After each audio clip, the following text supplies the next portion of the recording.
Assalamualaikum warahmatullahi wabarakatuh. Perkenalkan, nama saya Ardino Kuntoro dari Prodi Manajemen semester 1 Rek A Manajemen 1. Di sini saya membuat video untuk tugas UAS pengantar bisnis ujian akhir semester.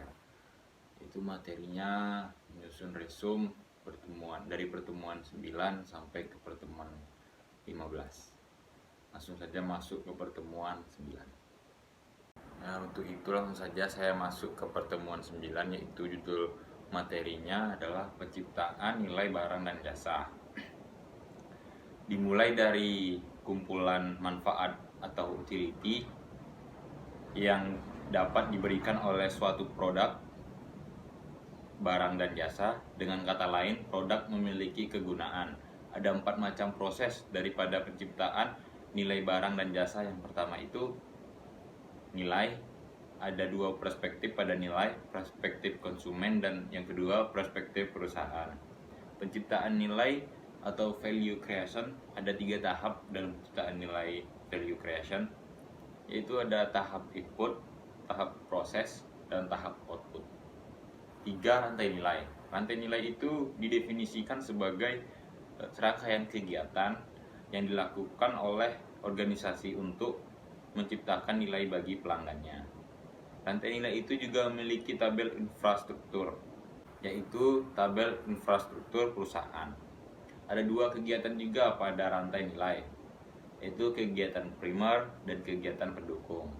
Yang keempat, contoh rantai nilai. Ada 1 contoh pada brand minuman yaitu Coca-Cola, yang menjelaskan tentang tahap rantai nilai perkembangan produk, dari mulai agriculture and ingredient sourcing, Coca-Cola Company, bottling, partners and distribution, customer, consumer, recycling, and recover. Selanjutnya untuk pertemuan 10, yaitu etika bisnis dan tanggung jawab sosial.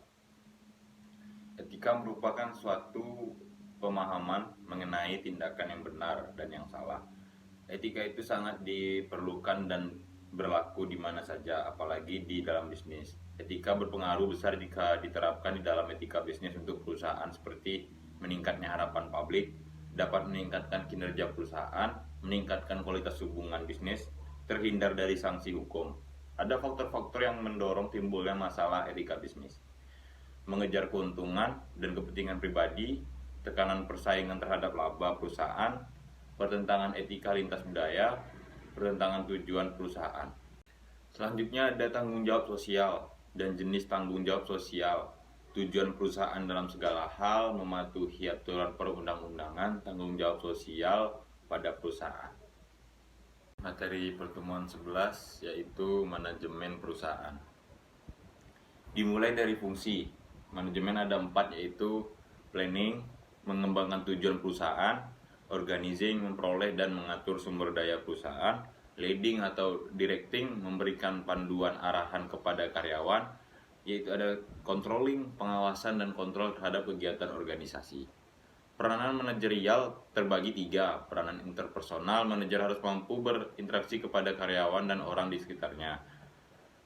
Peran informasi, memperoleh dan menyebarkan informasi yang berkaitan dengan perusahaan. Peran mengambil keputusan, manajer harus dapat mengambil keputusan yang cepat dan tepat. Managerial skills, memiliki keterampilan dan keahlian, ada 3 macam. Contohnya untuk keterampilan manajerial: keterampilan teknis, keterampilan interpersonal, keterampilan konseptual, yaitu kemampuan untuk bisa menjabarkan situasi lingkungan organisasi. Lanjut ke pertemuan 12, yaitu fungsi perencanaan atau planning. Perencanaan atau planning, sebuah proses yang dimulai dari penempatan tujuan organisasi, menentukan strategi untuk mencapai tujuan organisasi secara menyeluruh. Isi dalam perencanaan ada visi dan misi yang dibuat masing-masing perusahaan dengan ketentuan yang berlaku. Mempersiapkan 5W plus 1H untuk menjawab pertanyaan-pertanyaan seperti why, what, where, when, dan how. Untuk menjawab pertanyaan orang-orang yang ingin bertanya. Apa yang menjadi tujuan perusahaan atau organisasi? Mengapa hal itu menjadi tujuan untuk perusahaan? di mana program atau kegiatan yang dilakukan perusahaan atau organisasi, kapan akan dilakukannya, siapakah yang terlibat dalam pelaksanaannya, dan yang terakhir bagaimana program atau kegiatan yang dilakukan perusahaan. Ada 3 hal dari perencanaan: proses, fungsi manajemen, pengambilan keputusan. Fungsi manfaat perencanaan dalam manajemen. Ada 4 bagian. Yang pertama itu pengarah organisasi, minimalisasi ketidakpastian, minimalisasi inefisiensi sumber daya, penetapan standar dalam pengawasan kualitas, proses pengambilan keputusan, investigasi situasi, identifikasi masalah, diagnosa penyebab, identifikasi tujuan keputusan yang akan diambil. Penentuan alternatif identifikasi sebagai alternatif keputusan, penilaian alternatif, dan penentuan keputusan, evaluasi dan penilaian alternatif yang ada. Penentuan alternatif terbaik, implementasi dan pengawasan, rencana, implementasi dari rencana yang telah dibuat, pengawasan terhadap langkah implementasi. Lanjut, kita masuk langsung ke pertemuan 13, yaitu judul materinya fungsi pengorganisasian. Organisasial memiliki 3 desain dan struktur, yaitu yang pertama fungsi organisasional, fungsi yang dijalankan para manajer perusahaan untuk membagi-bagi pekerjaan kepada para pelaksana tugas. Yang kedua, desain organisasional, pemilihan suatu struktur organisasi yang paling sesuai dengan tujuannya.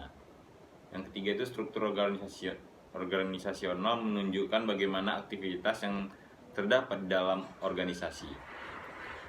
Ya, lanjut untuk proses perorganisasian, pembagian kerja, membagi seluruh beban kerja atau workload, departementalisasi, mengelompokkan tugas-tugas dan juga sumber daya manusia, pengembangan hierarki organisasi, mengatur pertanggungjawaban masing-masing jenjang manajemen, pengisian jabatan, setelah itu melakukan pengisian jabatan yang sesuai dengan persyaratan jabatan. Ada lagi pengkoordinasian, mencakup berbagai aktivitas untuk mendukung berbagai tugas dalam departemen untuk mencapai tujuan perusahaan. Selanjutnya ada faktor-faktor yang mempengaruhi struktur organisasi. Yang pertama itu lingkungan organisasi, strategi, teknologi, sumber daya manusia. Ya, lanjut masuk ke materi pertemuan 14, yaitu fungsi kepemimpinan. Kepemimpinan atau leadership suatu proses yang dilakukan manajer perusahaan untuk mengarahkan atau directing dan mempengaruhi influencing para bawahannya. Penggunaan kekuasaan atau power, kemampuan yang dimiliki seseorang untuk menguasai dan menghandle sumber daya. Sumber-sumber kekuasaan, reward, power, kekuasaan yang muncul sebagai akibat dari seseorang. Coercive power, kekuasaan untuk memberikan hukuman, kebalikan dari sisi negatif reward power. Legitimate power, kekuasaan yang muncul sebagai akibat dari suatu legitimasi tertentu. Faktor yang mendasari adanya kekuasaan. Yang pertama itu expert power, kekuasaan yang berdasarkan keahlian yang dimiliki seseorang.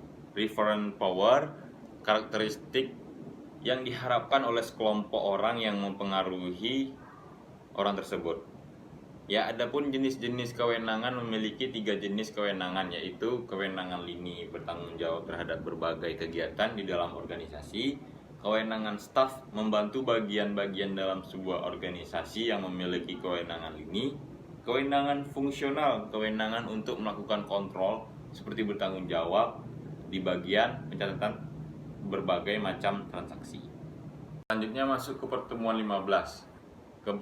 Di pertemuan 15 ini ada 3 pembahasan di manajemen, tentang manajemen, yaitu manajemen pemasaran, yang kedua manajemen sumber daya manusia, dan yang terakhir itu manajemen keuangan. Yang pertama, manajemen pemasaran. Manajemen pemasaran atau marketing manajemen merupakan analisis, perencanaan, implementasi, dan pengendalian atas program-program yang didesain untuk menciptakan, membangun, dan menjaga pertukaran yang menguntungkan dengan pembeli, sasaran untuk mencapai tujuan-tujuan organisasional atau tujuan-tujuan perusahaan. Ada pula fungsi manajemen pemasaran, yaitu yang utama menganalisis pasar, mengsegmentasi pasar, menetapkan pasar pada menetapkan sasaran pada pasar, dan mengetahui penempatan pasar, memiliki perencanaan pemasaran. Ada pula tujuan manajemen pemasaran itu menciptakan demand atau permintaan, meningkatkan keuntungan, menciptakan pelanggan baru, memuaskan pelanggan, mencitrakan produk yang baik di mata publik. Masuk ke manajemen sumber daya manusia, yaitu pembahasan yang kedua, manajemen sumber daya manusia.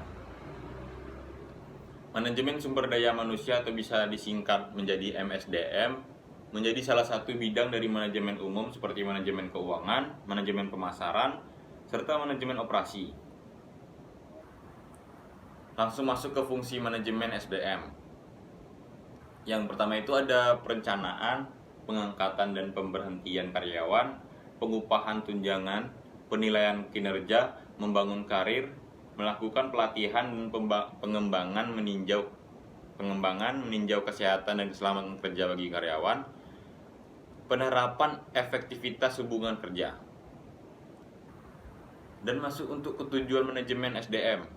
Tujuan manajemen SDM itu memberi pertimbangan manajemen dalam membuat kebijakan sumber daya manusia untuk memastikan bahwa perusahaan memiliki karyawan atau pegawai yang memiliki kinerja tinggi, selalu siap mengatasi perubahan, serta memenuhi kewajiban sebagai pekerja secara legal.